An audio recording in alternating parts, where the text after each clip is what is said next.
leads to deterioration of the cylinder, rapid increase of cylinder pressure and temperature, and that you get into this spiraling deterioration where the CHT goes up and the cylinder gets hotter. As the cylinder gets hotter, it contributes more to high CHT, and it just continues to spiral. So at that point, you've got to start doing something. And what causes detonation basically is overheating at high CHTs, cylinder head temperatures, a mixture too lean, because the mixture too lean, fuel provides an evaporation and a cooling effect inside the cylinder. So if you're running too lean, you don't have that evaporation and cooling effect, and that will lead to detonation. Improper timing, if somehow the mag slipped out of timing or was timed wrong from the last person who worked on it, if it ignites too soon, while the piston's on the way up and it ignites too soon, now you have the peak pressure before the cylinder reaches the top, which can also lead to detonation. And an octane rating that's too low, same thing. The octane in the fuel, actually, the 100 octane is meant to suppress detonation. It's considered like an anti-detonation. That's why MoGas or car gas at 87 octane or 89 doesn't have the amount of octane suppression that avgas does. And if you try to run that in your airplane, it's going to, well, you're going to have probably a lot of detonation. And that's why you have to have a special STC and engine modification to run MoGas in an airplane. Another little chart here shows exactly why high CHT is bad, and that's because as temperature goes up, the tensile strength of the aluminum starts going down rapidly. And at 400 degrees, which is that's pretty typical of cylinder head temperatures in the summertime here. At 400 degrees cylinder head temperature, the tensile strength of the aluminum is now about 1/2 of what it was at its normal temperature. So, and then continuing on from there, when you get to that's 400. When you get to 500, you've lost about 3/4, and even at 450, heading towards 500, you're losing about 3/4 of the tensile strength of the cylinder of the aluminum. And another picture to show that.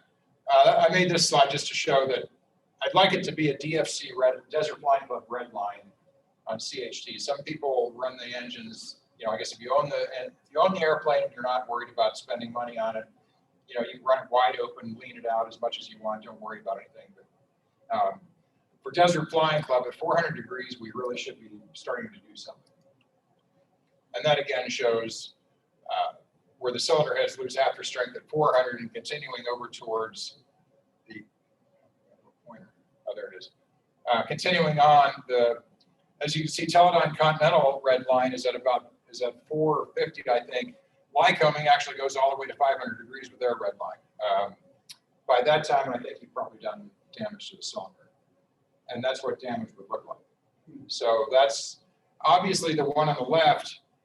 They were probably running very high CHTs, just ignored it. And eventually you're going to be going down somewhere, probably not on an airport.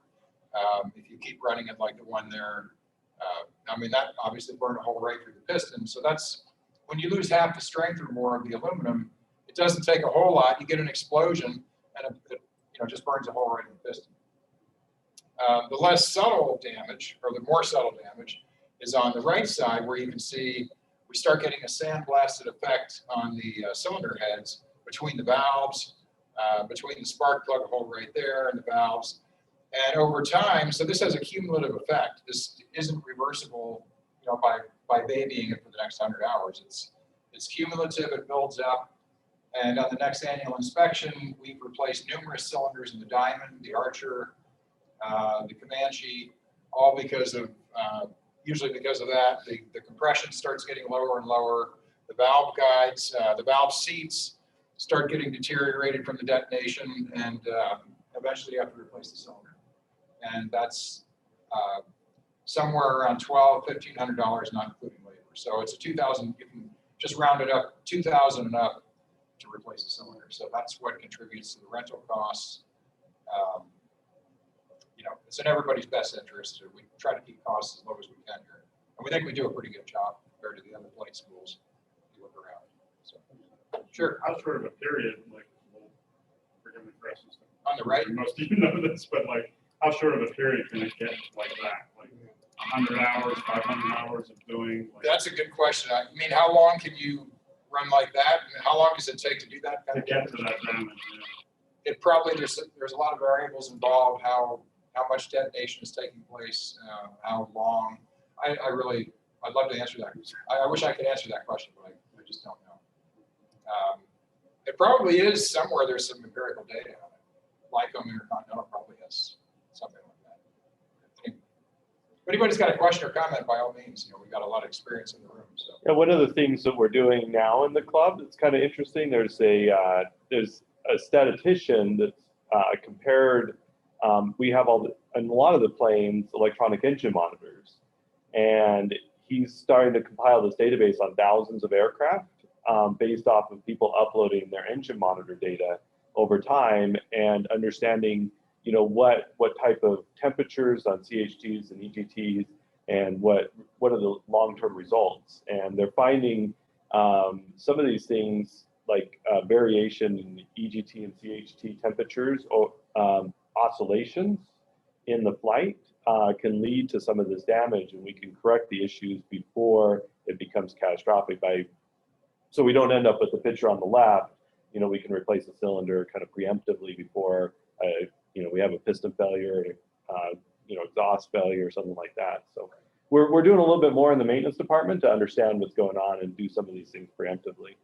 Yeah, all the aircraft that have JPI, EDM, or Insight, some type of graphic engine monitor, they all have downloadable. You can download the data to a laptop, and I've seen the curves and everything that Nathan's talking about. They can see the date and time and what the temperature was, the outside air temperature. It's all right there, so they can pretty well reconstruct what the conditions were at the time. And now I think if they find a cylinder like that, when they take it apart, they can start reconstructing. Finding out, trying to do forensic analysis on it, basically, to find out what was the problem, how hot did it get. So maybe in a year from now, we'll be able to have more empirical data on this. Mark? Well, you can see too on the piston too, the rings, and you're probably going to lose a lot of pressure. Yeah, you'd probably. Well, yeah, that would be a giveaway right there. Your compression would be nil. With all the piston, you'd have no compression. So. Right.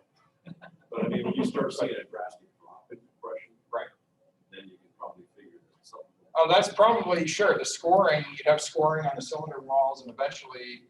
And another important thing too is the oil. I read that oil at a certain temperature no longer lubricates, like 500 degrees or something like that.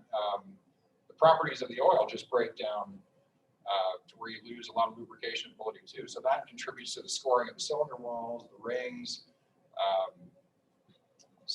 But the one on the left, chances are that airplane did not. That airplane probably, I would think, went down.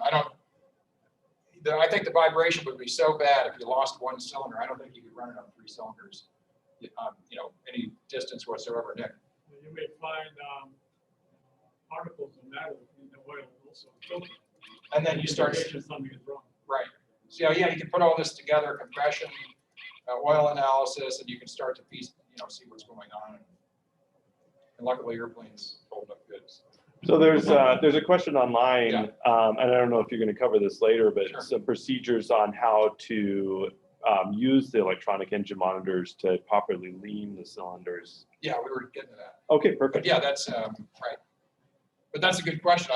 What do you do? So let's say you're flying, in one of the Desert Flying Club airplanes, and you see cylinder head temperature as indicated by the top by the JPI monitor, or if it just has OEM gauges like on the bottom, that's you'll find at a minimum you'll have an OEM cylinder head temperature probably gauge. It's not required at 91.205, but anyway, so if you have a cylinder head temp gauge just like right there, that also is an indication. You can use that as a ballpark figure. It's not going to be exact like that one, but the lower end is 200 degrees, the upper end is 500 degrees. So, if you're halfway, if the needle's halfway, you can say that's 350.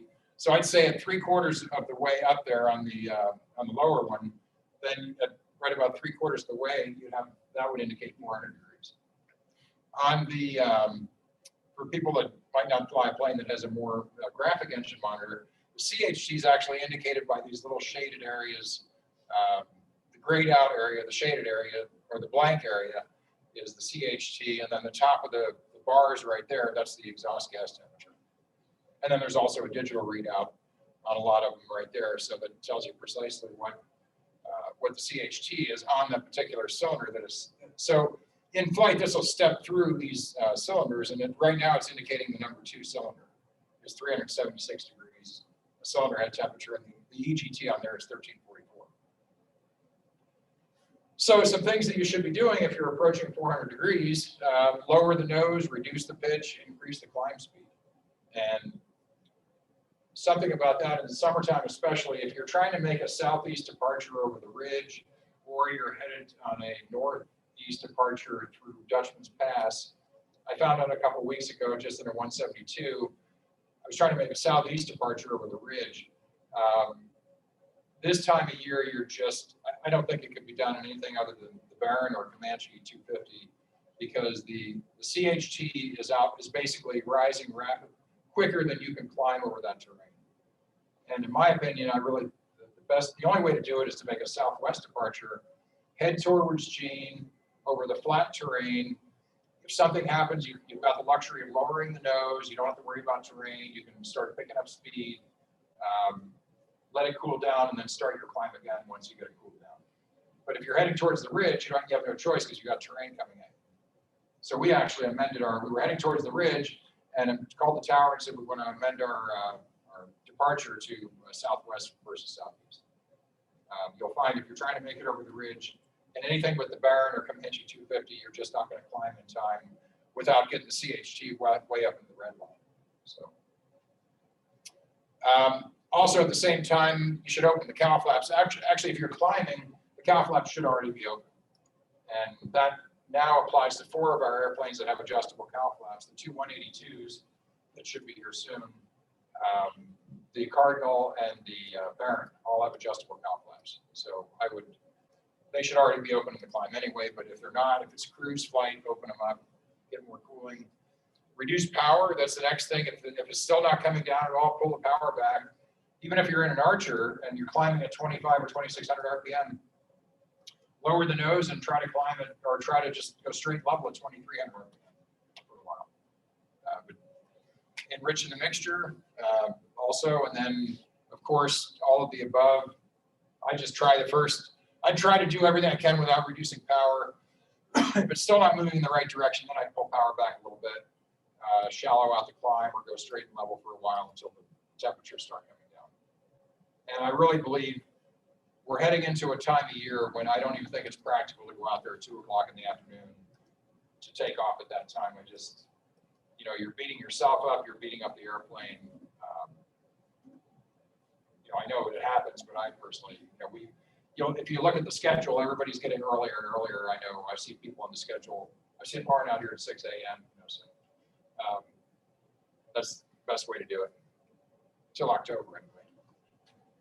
So why not just stay full rich all the time? Well, the reason is because obviously if you don't lean, you're not getting maximum power.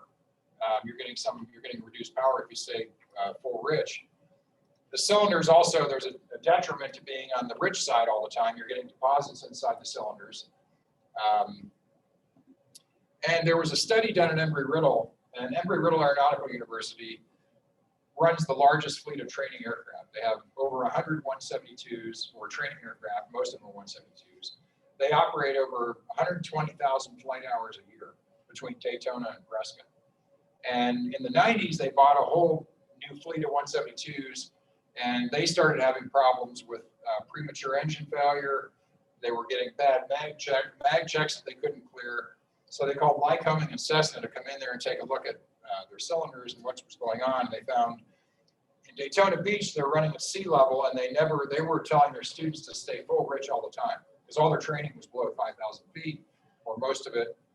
They're at sea level, they're taking off at sea level, so they were basically telling students don't even bother touching the mixture.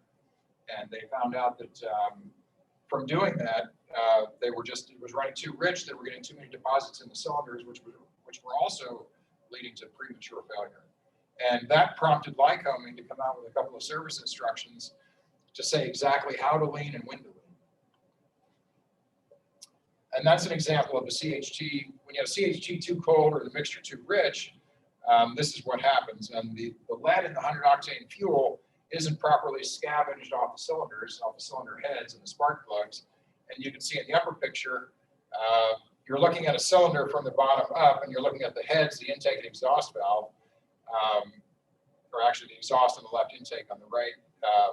You can see all the lead deposits and everything around there. And that's cumulative also. That doesn't come off. Once it gets baked on there, it's pretty much there to stay. So I guess they could rebuild it or take it apart, sandblast or something, but it doesn't come off.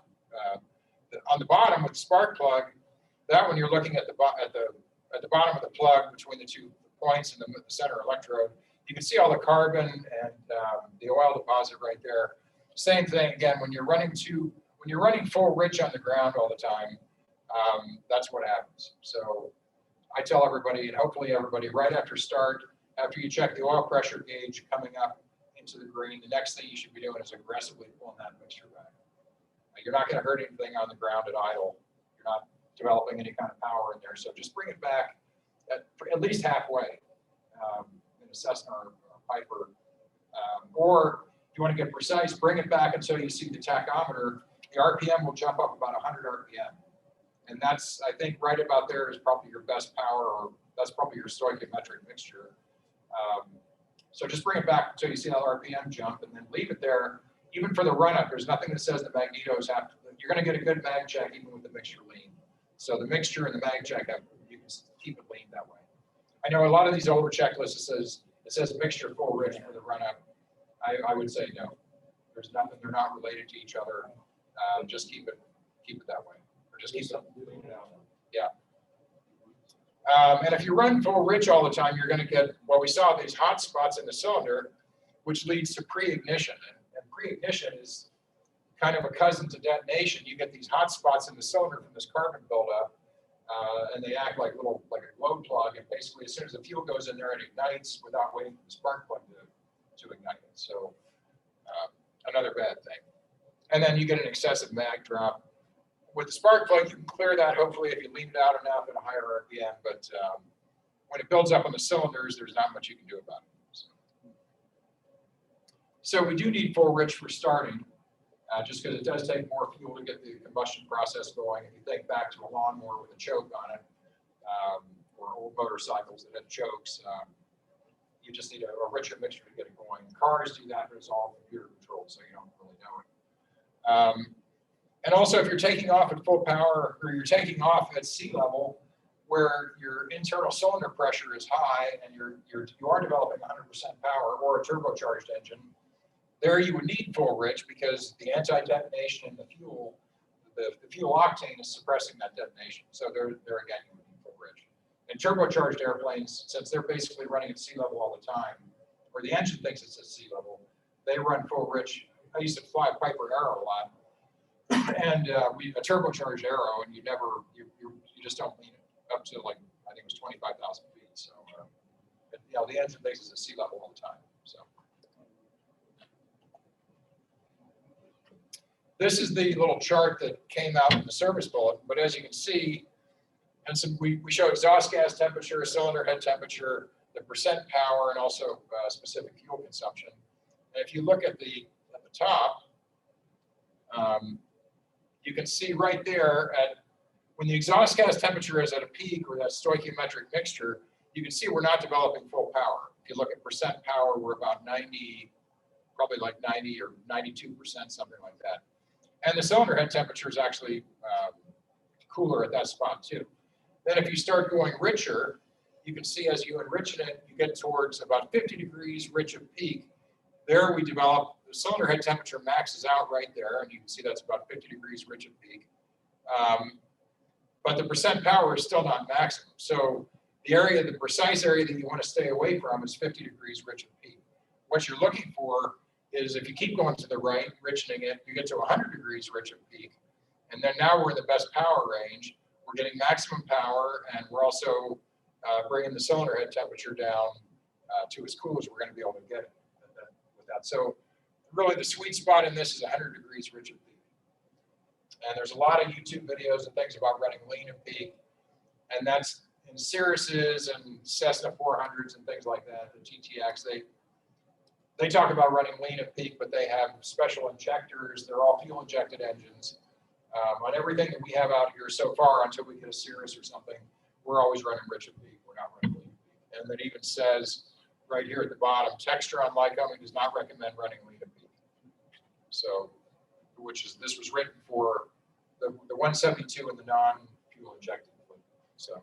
And in rental aircraft, you guys are renting it wet with the fuel included. There's no reason for renters to be running lean at peak too. I mean, Right. It's not saving. I mean, it's going to cost the owners more money of Right. replacing cylinders than any of the fuel that you could save running lean at peak. Right. So. Yeah, you're going to save. You might. Well, for one thing, if you try to go lean at peak in any of our planes, it's going to get rough because the cylinders don't have precise fuel metering. So you're going to get. There's an inexact amount of fuel or uneven amount of fuel going to all the cylinders. One cylinder might be burning 12 gallons an hour, the other one's burning 11, the other one's burning 10.5. So if you start trying to go lean at peak, the engine's got to get rough, and it probably won't work out anyway. So just run. But the spot you're looking for is about 100 degrees rich at peak. And if you have some sort of an engine monitor, that's easy to see that 100 degrees rich at peak. But if you don't have an engine monitor, then you kind of do it the old-fashioned way. What Lycoming recommends is they just lean the mixture to maximum RPM and then bring it forward until it smooths out, until you get a smooth engine. And that's the best you can do without having a digital engine analyzer. But that'll get you in the ballpark. The main thing is having a smooth running engine. Leaning it out until it gets a little bit rough and then enriching it slightly. And this is right out of the Lycoming service bulletin. So they're the ones that made the engine. Well, them and Continental. There's the only two aircraft engine manufacturers out there that I know of, or for most of our airplanes.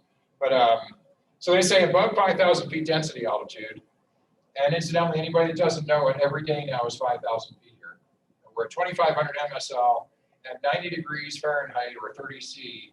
The airplane, it effectively doubles the airport elevation. We're now at 5,000 feet until October, or maybe at 5 in the morning or something right before the sun comes up. But for the most part, it's not getting much below 90. So you do want to take off. You do want to lean the mixture for takeoff because you're just running way too rich for 5,000 feet like this. So after you do all your run-up checks, and hopefully you still got it leaned out somewhat, go ahead and bring it up to a couple hundred more RPM or even full power, holding the brakes, and then lean the mixture to maximum RPM and a smooth engine. So you're going to be focusing right on the tachometer.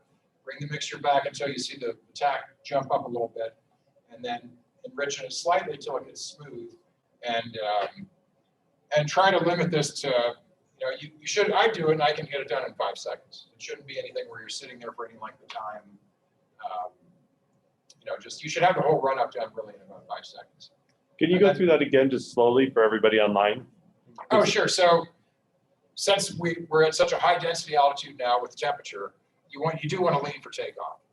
And so the way Lycoming recommends it, above 5,000 feet density altitude for takeoff, after you do your run up, they recommend bringing it to full power, continue leaning back until you see the tachometer jump up a little bit for maximum RPM. And if it starts getting rough, then enriching it slightly for a smooth running engine on the ground. And then leave the mixture right there, and then you're set for takeoff. Now you have best power set for takeoff on the ground. And the worst case is if while you're taking off, if the engine hesitates or sputters when you go to full power, bump the mixture forward a little. It shouldn't, but just in case it does, bring the mixture slightly forward. Because you're developing, if you look at the power tables in a Piper, Cessna, POH, it doesn't matter. At 5,000 feet, you're only getting about between 70 and 75% power on takeoff anyway. So even though you've got the throttle all the way forward, you're not near 100%. And as you get up around 8,000 feet, you're closer to about 60% power. So until we get a turbocharged airplane, that's what you want to do. And then in cruise, just lean for maximum RPM and a smooth engine with a fixed pitch prop. If you have an engine monitor, you can use that to go to 100 degrees rich at peak. And I think all of our complex airplanes do have engine monitors. So again, you'd want to go for that 100 degrees rich would be, meaning lean it out until you get max, until those EGTs go all the way to maximum. And each one of those little bars that we saw on the previous slide on an engine monitor is 25 degrees Fahrenheit. So just start enriching it slowly until you see 3 of the bars go away. 3 or 4 of the bars, and you'll be right around 100 degrees Richard.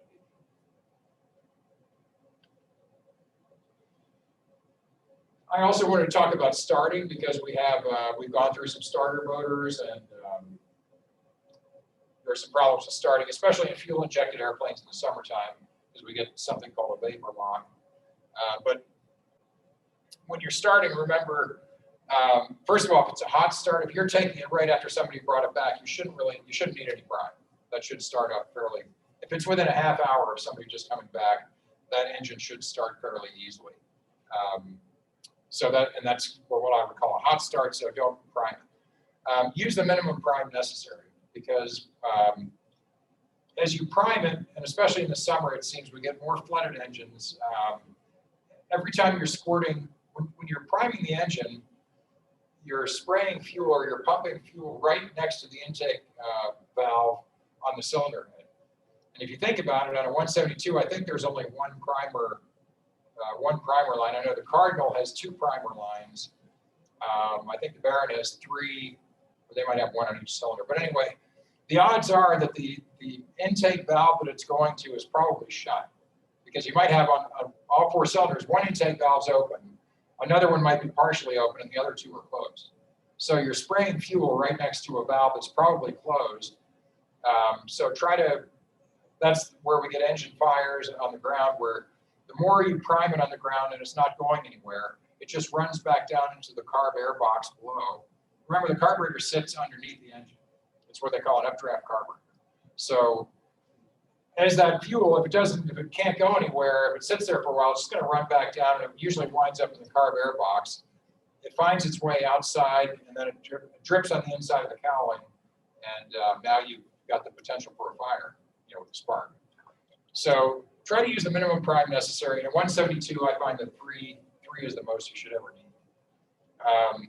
Same with an Archer, in 167, maybe 3 or 4. In the summertime, yeah, 2 to 3, and 2 then to in the 3. wintertime, maybe 5 to 7 if it's like Right. 30, 35 degrees out. Right. So yeah, minimum prime. Nick, In the summertime, especially out here or in California, I never use the primer. there you go. I do the throttle once or twice, and that's it. Right. That's enough. And that's another good point too on the throttle. I don't know, when you don't pump the throttle, from everything I've read, you don't want to pump the throttle before the engine starts running, because when you pump the throttle, now it's not going through the primer lines. Now it's the accelerator pump of the carburetor is forcing the fuel into the intake manifold. And And at the same time, that you start. right, so if you're going to use the throttle, have it cranking over at the same time so that it can draw that fuel up into the engine.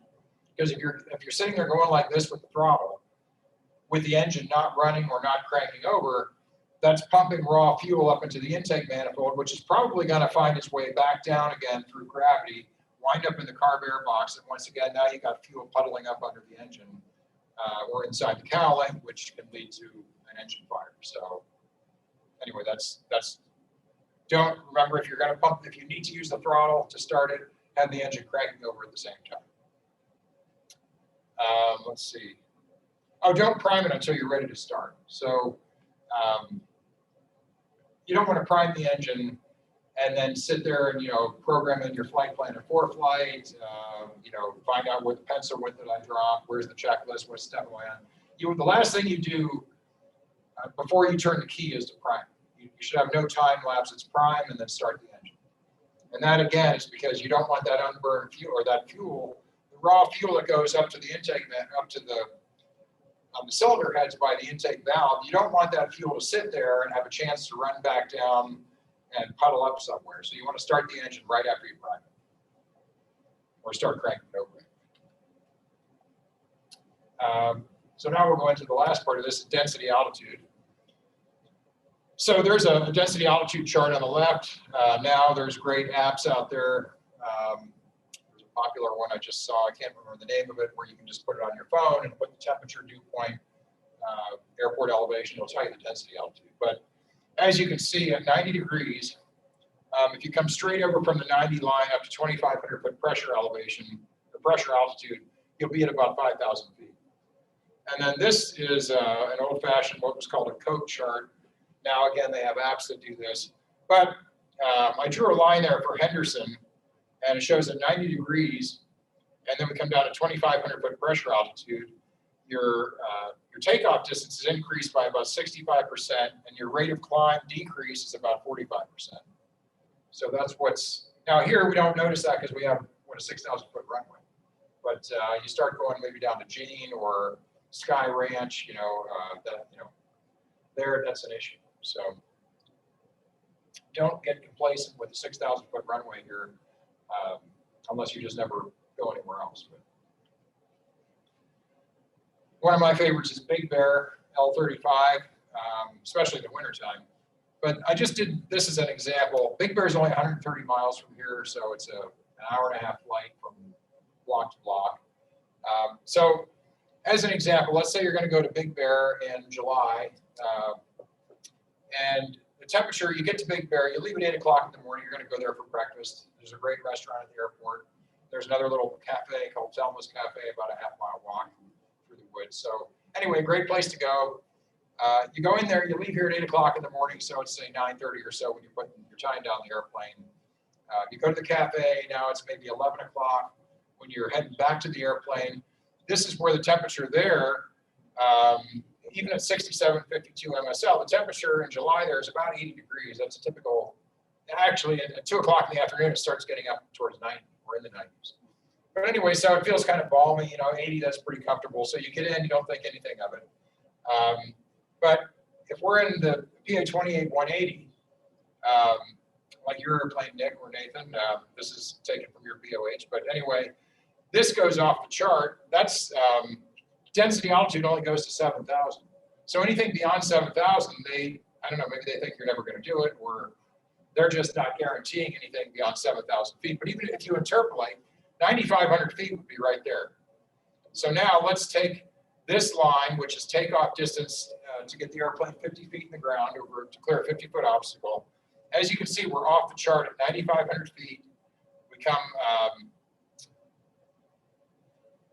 we come over to where if you try to, just, smooth it out over there, you can see where that would intersect. I put a red dot there, and you can see that we're going to be at somewhere around, what is that, about 4,500 feet or so is where that would be if you interpolate or extrapolate. And incidentally, I don't know that this would hold up if you had an accident, that the FAA would buy that you try to extrapolate the information that way. I don't know that they would go to that. But I think there's language that says just, yeah, right. But, just as an example, though, if that were so, we're looking at 4,500 feet of runway just to get 50 feet in the air. Well, the runway distance at Big Bear is 6,000 feet. So you used up almost 3/4 or 2/3 of the runway. Gary, can you point at that again on the chart?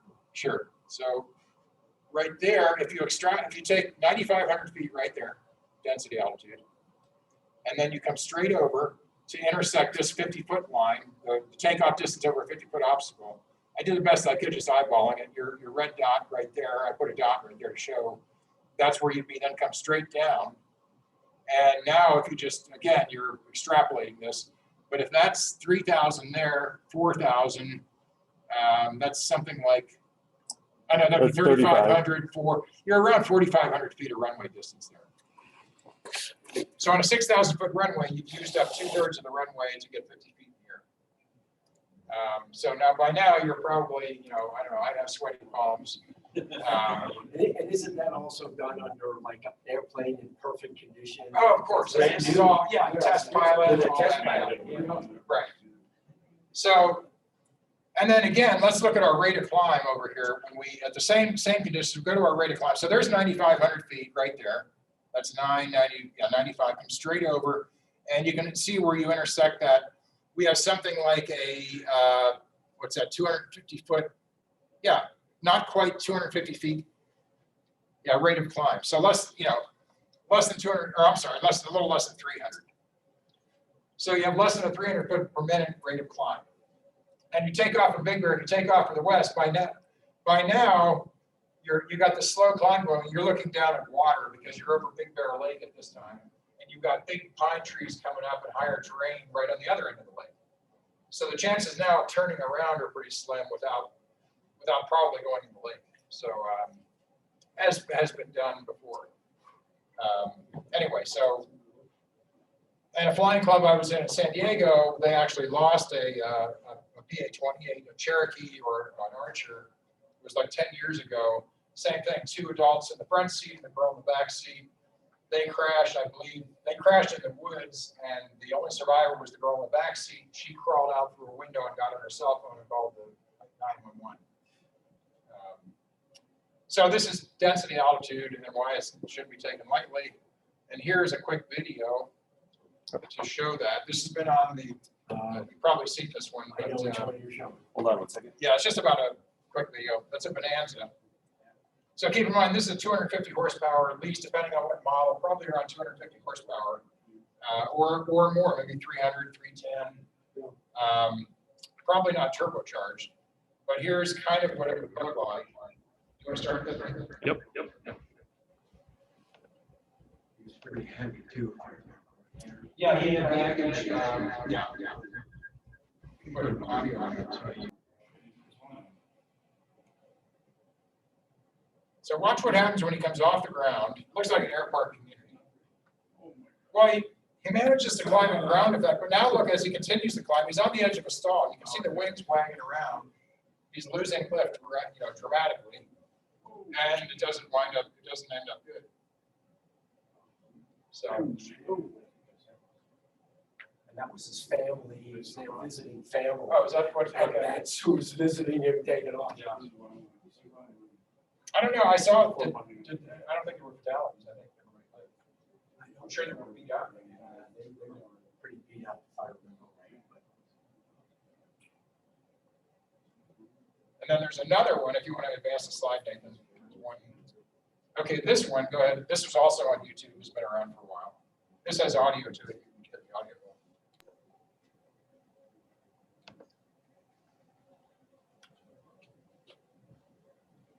You turn it on. Yeah.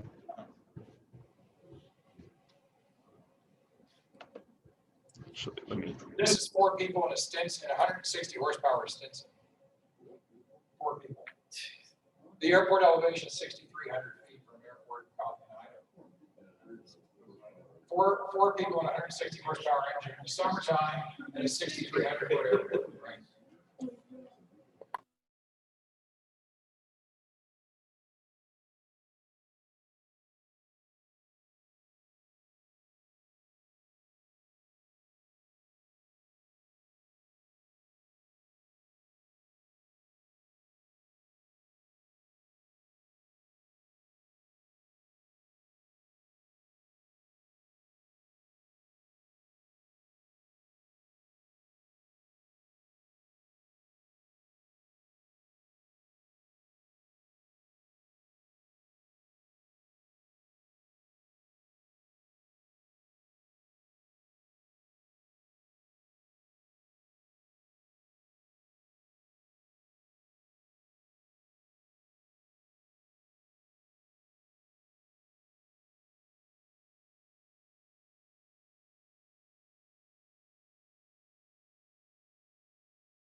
the aircraft is skipping along the ground and just not climbing, hopefully at that point you're pulling the throttle back and you're saying, you know, we're not going to go flying. That's, you know, and then once you, yeah, so that's hopefully the right thing to do would be to run the numbers beforehand.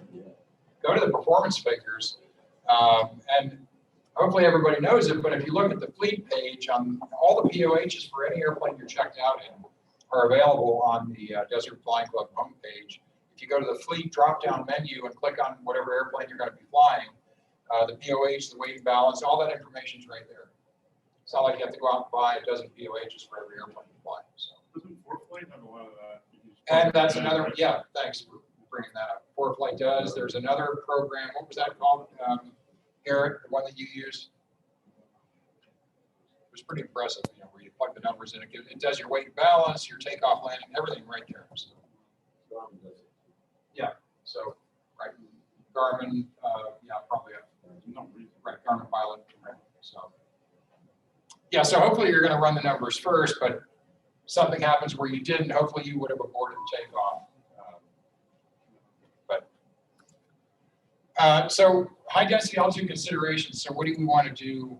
How do we want to fly the airplane in this kind of situation or in this kind of weather? Use the same indicated airspeed that you would use normally. You don't change the speeds at all because the indicated airspeed is the dynamic pressure on the airspeed indicator on the pitot tube. That's what the wings are feeling. That's what the propeller is feeling, the engine. So use the same indicated speed. And whatever power setting, if you, let's say, for instance, you use 2100 RPM downwind here, if you're at Big Bear or Sedona, one of these higher elevation airports, higher density altitude, you might have to use 2400 RPM on downwind to get that same speed. If you're looking for, say, 80 knots on downwind or whatever it is, you're just going to use a higher power setting. Keep in mind the true airspeed increases by about 2% for every 1,000 feet you go up in elevation. So that's 2% over the indicated airspeed. So for instance, at 5,000 feet, your true airspeed is 10% higher than what you're seeing, what your indicated speed is. So with the higher true airspeed comes higher ground speed, and higher ground speed, the first thing we think of is, okay, it's going to take more takeoff and landing distance, which is very true. But the one that people forget about is the increased turn radius that's required with the higher ground speed. And that might have been what contributed. I didn't look at the video, but a couple weeks ago, the one in Denver, where the guy or whoever, the pilot overshot the base to final turn, a Cirrus and some other airplane. It was a Centennial. A Centennial, I'm sorry, yes. And the Metroliner. Is that what it was where Yeah. one landed on the other one? Yeah, the Metroliner. Is that what happened? I just know it was a mid-air collision, but I heard it was a base to final turn. So May was able to land. it could have very well been, it's heating up, you know, maybe the density, it was high density altitude, it was a Cirrus, so it might have been probably turbocharged. But anyway, he probably had a higher true airspeed. His turn radius was greater and he wasn't accounting for that. And he overshot the turn and conflicted with the parallel runway. So likely. So I'm sure the NTSB will come to a conclusion. Well, it's on the, you can hear the whole conversation. When the tower tells him, Cirrus, you overshot, did you overshoot your final? They didn't answer and there was a collision. Yeah, and then he put the chute out, or deployed the chute. Yeah, but the Metroliner is missing half of the upper body. It's amazing how he landed. And no fatalities. Because there was nobody in the metro line. It was Oh, just it was the a ferry pilot. flight or something, yeah. Yeah, so, I'm sure we'll hear the real story a year from now or so when they make the final conclusion. So in summary, you know, we talked about engine fundamentals, combustion fundamentals, detonation and why it's bad. We look for, we want to lean, we're looking for a magic number about 100 degrees rigid peak. Or in a simple airplane without an engine analyzer, just lean it out to where the engine starts getting rough, where the RPM decreases slightly, and then bring it back in until you get a smooth engine. Then Lycoming, their service bulletin recommendations, which were just that. I talked about starting techniques, priming, hot start, flooded. I think starter motor duty cycle is something else too. These starter motors are only rated for, it's what's called a duty cycle, or a time on and time off. And I looked up for Skytech, which is now the prevalent starter motors that you're finding in the fleet. Their maximum time on was 10 seconds on, followed by 20 seconds off for no more than 6 times, and then you're supposed to let it cool down for 30 minutes. But I would even modify that further, just in my own experience. If the prop goes around twice and you haven't, and the engine is not firing, something's probably wrong. You're either flooded, you didn't prime it enough, but something, they just should start by 2 revolutions, it should be firing up. So the start, if you think 10 seconds on, that's a long time. If you're going 1001, 1002, that's, you probably got to, I would think you have a dead battery after that. But anyway, so 2 revolutions, if it's not starting, check your controls, maybe give it another shot of primer, but it's probably not going to start if it hasn't yet after 2 revolutions. And then we just got done talking about density, altitude effects, airspeeds, and power settings. Density, altitude goes up, performance goes up. There's a lot of experience in the room, so if anybody's got any comments, suggestions, anything at all, questions? Well, there are, 50 people online? So. Yeah, I'm asking out there for anybody that's interested, has any questions. Or comments, suggestions. I mean, people with way more experience than me, so. I tell you, the thing I learned tonight is I'm used to leaning on the ground when it gets hot. But Right. when I go to do a run-up, I've just always been in the habit to. And the checklists say that. A lot of the checklists, it says full rich, but everything I've read online, Mike Bush is a pretty big engine expert that manages a lot of he has a program where you can pay him so much a year and he'll tell you how to run your engine. But he writes a lot of books and has a lot of YouTube videos. But he says that right after you start the engine, get that mixture back. Also, keep it back, keep it lean even for the run. There's no reason. It's not the mag check and the mixture are independent. You're not gonna change the ignition timing by the mixture. So.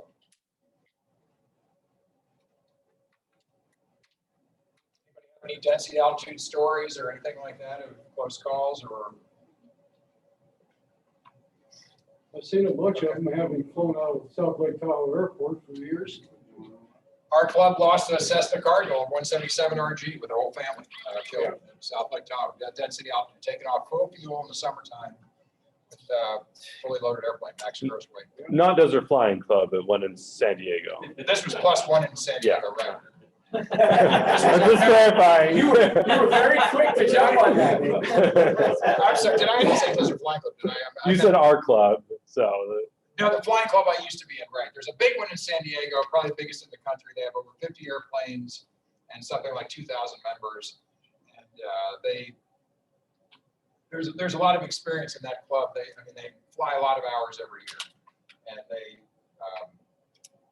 they've had all kinds they've seen it all. So, but anyway, they've had several density altitude problems.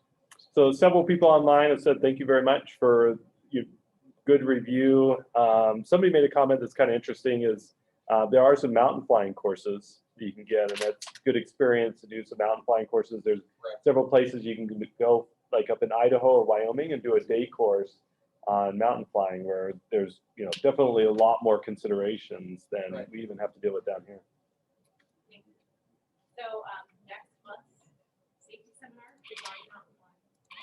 So we thought it would be a good follow-up to this one. So Josh is I wrote up an article that I may not be available. So Josh is gonna present on that. So there's a lot more that we're going to.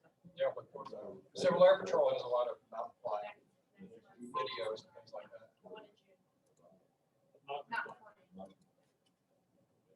Any questions in not even just what we covered tonight, but just as the club bylaws or operating rules or? So just real quick for those that are online that didn't hear Lauren, next month's safety meeting is going to be for mountain climbing or mountain flying, not mountain climbing. Although I enjoy that too. I'll be doing that in the summer in the Sierras, but Josh Hartness will be presenting on mountain flying. So just for everybody online that didn't hear you. There's actually a requirement too in the operating rules of the club on page 13, or no, page 8, paragraph 13.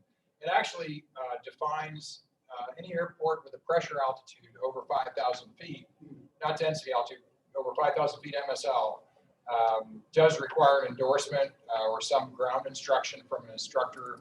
Just one time, if you attended tonight, we have a record of it, but that covers it. But just something like that, in addition to not operating on dirt strips is prohibited.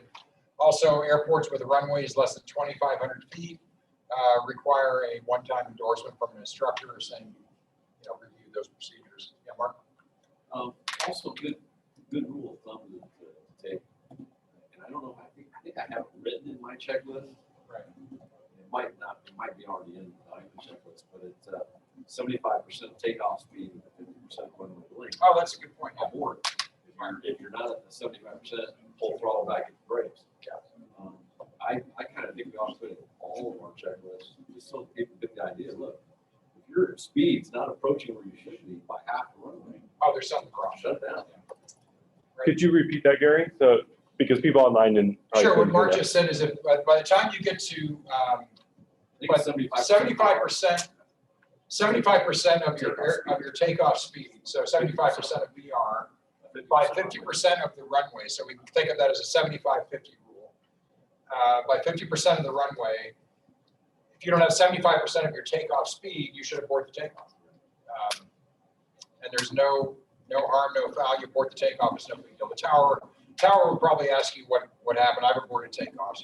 It's not, the FAA is not coming after you or anything. So, but people abort takeoffs all the time for doors open, whatever. So, 75% of 75. You should have 75% of your takeoff speed by 50% of the runway. Lauren? Yeah, so I don't know if the accident report has been finalized for the Musketeer, I think it was a Musketeer that was from San Diego, where they came out like 2 summers ago. Right. I thought it was an Archer. No, it was a musketeer. I think you're right. It was a musketeer. Okay. 4 people on board. They had attempted it earlier in the day, like 8 o'clock in the morning, decided they didn't like their climb rate, aborted the takeoff, called it a day, and said, we'll try again at night after sun goes down. But the problem is, like, and I'm not positive, and like you said, Gary, I don't like to second guess people's decisions, I'm not sure. But I know a lot of people move here from California. Our temperature in the desert does not cool down after sunset for many hours because the heat is still radiating. Yeah. So if you want to find the best coolest time of day, go like at sunrise or right before sunrise. Right. Because the sunset is not going to make a significant amount of difference. Yeah. And there's a number of risks that you add on by deciding to fly at night anyway, on top of that, on top of not getting a cooler temperature. So I remember that. I was actually driving on St. Rose when all the fire trucks were heading in.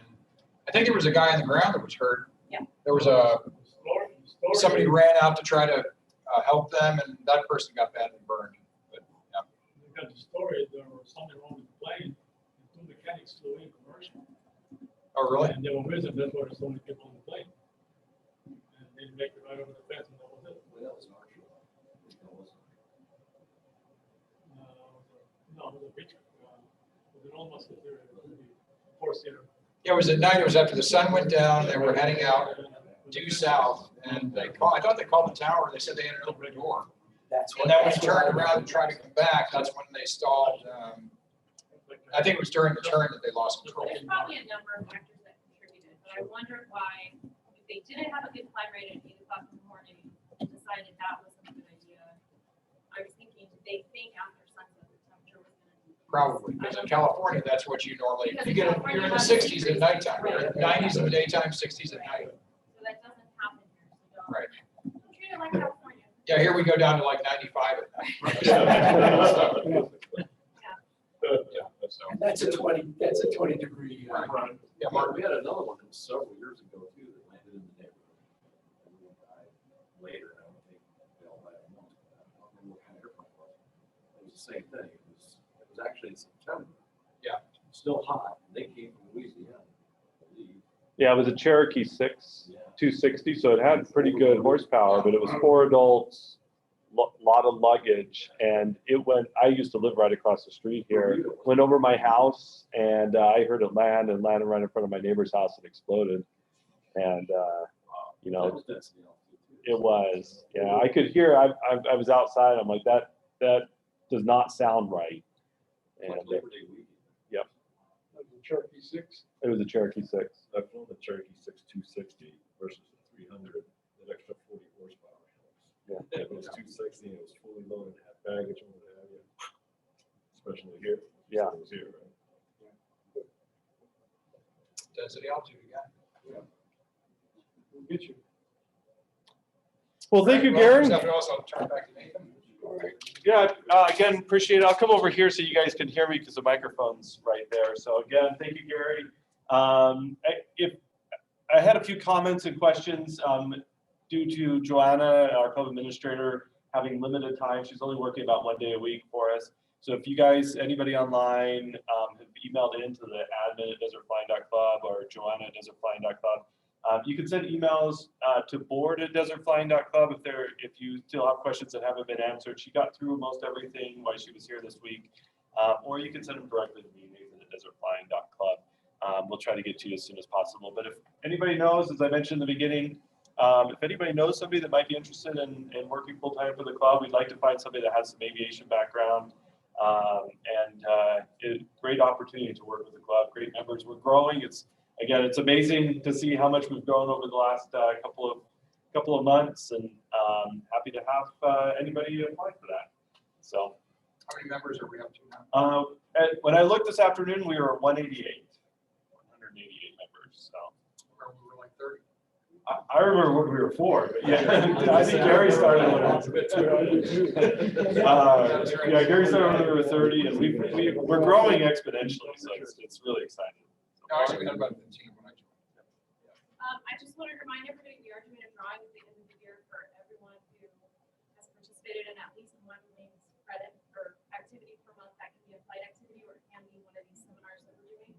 There's probably 50 people that have submitted wings credit in the club, so it's kind of competitive. I'm feeling the pressure, like it's some really good prizes. So, and then also please. Let me repeat that for everybody online. So. At the beginning of the year, you guys could go back and look on desertflying.club's website. We did a whole seminar on wings credits and things like that. And we started a contest at the beginning of the year for anybody that's getting wings credits, at least one per month. We'll have a drawing at the end of the year. So every seminar that we've done, whether it's online or tonight, if you've been here to all of them, there's wings credits for all of them. So make sure you do the sign-in online. For those that are online that aren't here, that didn't do the paper sign-in, registering this webinar is great. We'll submit that, but also go onto the website. The link that I sent out this morning has a link for the wings credit. Make sure you register on there. It makes it a lot easier for Fernando, who goes in there and applies those, to find you, because sometimes it's hard to find everybody if you don't use the same email address. But contest, end of year, drawing. That was the second part that I was going to say. If you don't get credit for something, Fernando is now an approved, he's our FAA safety team rep. So if you don't get credit for this meeting or one of the previous ones we've done, then contact safety@desertflyingclub.com and let us know, and we can work with you to get that credit. Yep. Yeah, so just repeating what Lauren said, if you guys have any issues with, if you've been on to these meetings and didn't get credit, just email safety@desertflyingclub.com. That goes to our safety team. We do have a fast safety member that's on the Desert Flying Club Safety Committee, Fernando. So we got a great representative, and this does qualify tonight, and all the ones throughout the year qualify too. So we do record these. I didn't get the very beginning because I was yakking at the beginning of the meeting, but we did start the recording, and that will be posted on our website and on YouTube later this week. What's the sim training, the new sim training, what's that gonna be run? So we haven't finalized the pricing yet. We're still just trying to finalize that, but I mean, overall, we're okay. We had a per hourly rate. Maybe you can just discuss, Leslie, just for a second. Yeah, we're trying to keep it about the same per hour of what it currently is with what it was with the other parents. I'm still looking at 50 an hour. So- And there'll be some packages that are for private or for instrument only. Yes. So Now, and then something real quick, in order to log the time for your instrument, it has to be with the instructor. So that's kind of something to keep in mind when you buy a package. Some of them, in order to log them, have to be. So just for everybody online, it's $60 an hour for the new sim, which is a great deal. It's a brand new Redbird LD simulator. And there will be some packages, for If you're going towards your private or instrument or commercial, there'll be some packages that'll be less per hour. But if you are going towards a license, a rating, you have to be in with an instructor. And so our instructor rate is 65 an hour for ground instruction. So it's still a pretty good deal. You're less than the hourly price of an airplane to be with an instructor in the sim, and it counts the same. So, and I know I went through my instrument rating last year with Gary. So Gary was my instructor, and I booked 10 hours in the old simulator. It was great because you could pause it, ask questions, go back and forth. I felt like that 10 hours in the simulator was worth 15 or 20 in the air. Run through a lot of different scenarios, crashed a few times, and didn't bend any metal, So, and then there'll be some packages that we'll offer too. If you have an instrument rating and you need to do recurrent training, you don't have to be with an instructor, but you'll need to get checked out on the new sim. So, let's say you're going to say something. That was it. That was just if you're doing it for currency and you're within your 6 months, then you don't need an instructor. You can get in there, get a checkout, and then get in there. Keep yourself current. And there'll be a package for that too, a currency Yeah. package, right? Yeah. So, Check out. We haven't talked about that yet. Oh, yes, I know you had to ask me on the way home. Yeah. Really not a lot. I mean, I don't want that to be a hindrance for anybody. I want everybody to feel really comfortable. yeah, we're still trying to finalize that, but again, we're really excited to have it. It's in the same room. I will put this out there, so we'll be sending out an email here soon, but the old simulator will be for sale.